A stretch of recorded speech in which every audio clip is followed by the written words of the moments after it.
Some products don't win because they're better. They win because everyone else is already using them. Once that happens, choice disappears. Leaving doesn't feel like switching. It feels like losing access. Access to people. Access to coordination. Access to convenience you didn't even realize you depended on. This is why certain products feel impossible to replace. Not because they're perfect, but because the value no longer lives in the product. It lives in the network. The network itself becomes the advantage. Every user adds value to every other user. And the more users there are, the more impossible it becomes for a competitor to catch up. The moment a network reaches scale, it doesn't just compete. It dominates. The network effect is one of the most powerful forces in business. It happens when a product becomes more valuable as more people use it. Early on, features matter most. Design matters. Price matters. But as adoption grows, the product itself stops being the main source of value. The users become the value. Every new user improves the experience for all others. At scale, the product itself almost doesn't matter. What matters is who else is there. Messaging apps are useless if no one is on them. Payment apps fail if no merchants accept them. Ride-sharing apps died if drivers and riders don't overlap. A network without users is an empty system. A network with users becomes essential. This is why some products feel alive while others feel dead. It's not about better features. It's about participation. The network is the product. You experience the network effect every day without thinking about it. You don't choose a messaging app because it's the best. You choose it because everyone you know is already there. A payment app is useless if no one accepts it.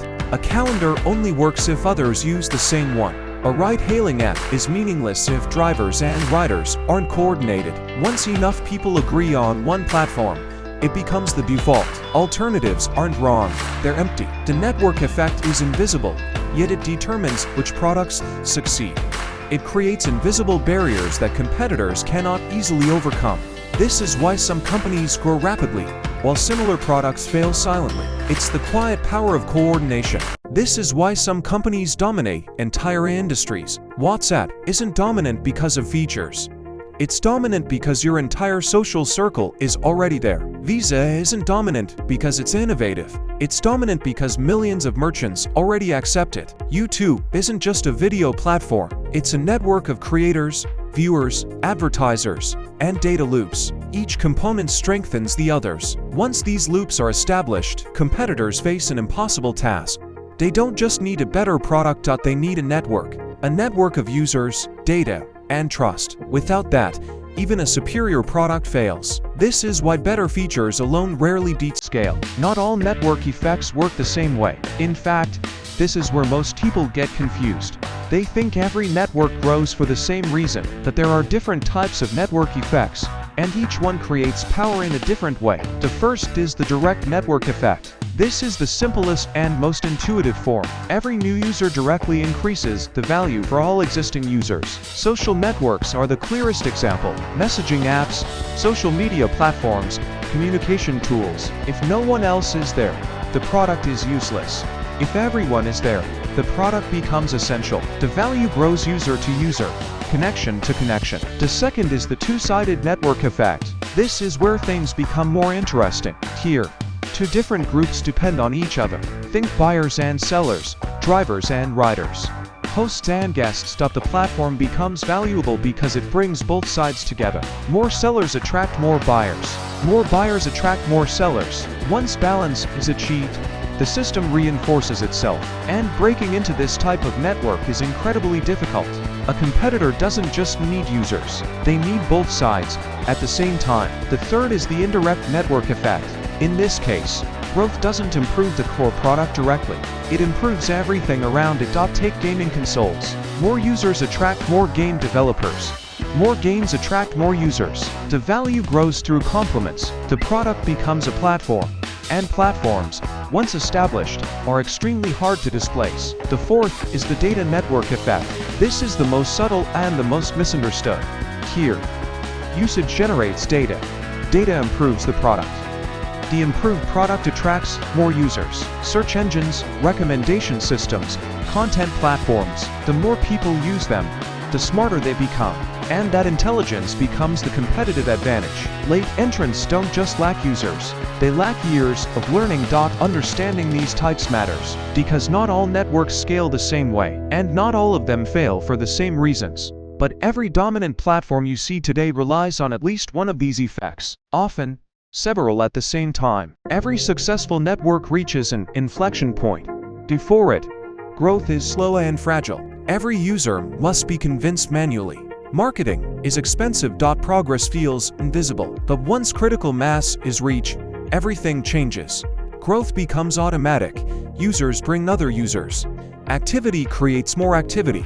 Momentum replaces effort. The network becomes self-sustaining. From this point on, competitors aren't just behind, they're locked out. The advantage compounds. It's why some platforms dominate globally, while others never leave their country. The moment a network tips, the product markets itself. Every new participant strengthens the advantage. Competition becomes nearly irrelevant. This is why understanding tipping points is critical for building lasting businesses.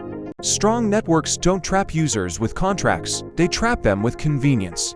Leaving means losing contacts, losing history, losing coordination. Your conversations don't move with you. Your habits don't transfer, even if alternatives are cheaper or better. Switching feels costly. This invisible friction locks users in silently. It explains why people complain about platforms they continue using daily. They may dislike the product, but the network still works. And as long as it works, leaving feels worse than staying. This invisible lock-in is one of the strongest forces in business. It's subtle, yet almost unbreakable. One of the biggest myths in business is that network effects just happen. They don't. They are designed. Successful networks are engineered carefully from the very beginning. Early on, there is no momentum, no scale. No automatic growth.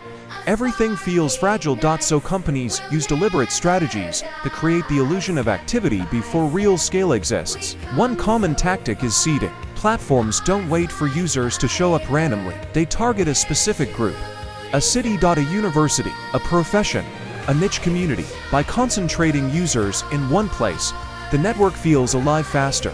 Density matters more than size in the early stages. Another tactic is controlled access. Invite-only systems. Limited rollouts. Artificial scarcity. These don't just slow growth, they increase perceived value. People want what feels exclusive, and exclusivity helps seed high-quality early users who define the culture of the network. Then there are incentives, referrals, bonuses. Status, recognition. These aren't marketing tricks. They are structural tools. They turn users into distribution channels. Growth becomes embedded into behavior, not advertising. At the same time, successful networks reduce friction to join. Fast onboarding, simple interfaces, immediate feedback, but they quietly increase friction to leave. Data stays behind.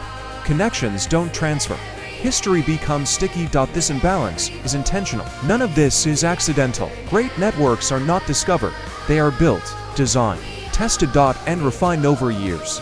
Which is why copying surface-level features almost never works. Because the real advantage isn't visible. It's structural. Network effects are powerful, but not invincible. They fail when trust breaks, when platforms exploit users. When coordination becomes extraction. Dominant networks rarely collapse from competitors. They collapse because of poor decisions. And when decline begins, it accelerates. Momentum that built dominance now drives decay. This reminds us, even the strongest advantages require careful maintenance. The network effect is one of the strongest business moats ever created.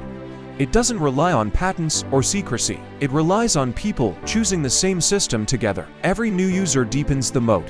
Every competitor starts further behind. Once you see this, you stop asking who has the best product.